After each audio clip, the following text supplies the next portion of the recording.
How do you think tariffs will affect the economy? I mean, tariffs are actually, we've had a lot of experience with them. They're an act of war to some degree. How do you think tariffs will impact inflation? Over time, they're a tax on goods. I mean, you know, the tooth fairy doesn't pay them. I mean,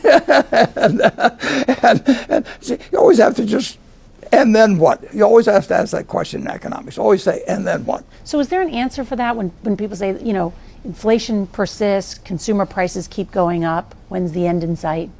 No, prices will be higher 10 years from now and 20 years from now and 30 years from now. And what do you think about what's happening in Washington right now? About efforts to I think cut it's Washington. Yeah. It's, you know, technology changes things, all kinds of things, but Washington is Washington. And the problem with politics is that you tend to have to make tiny compromises as you go along. And what do you think about Elon Musk's efforts to cut?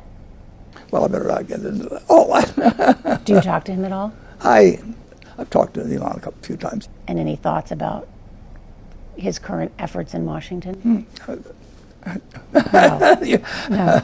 You've always been bullish on American companies.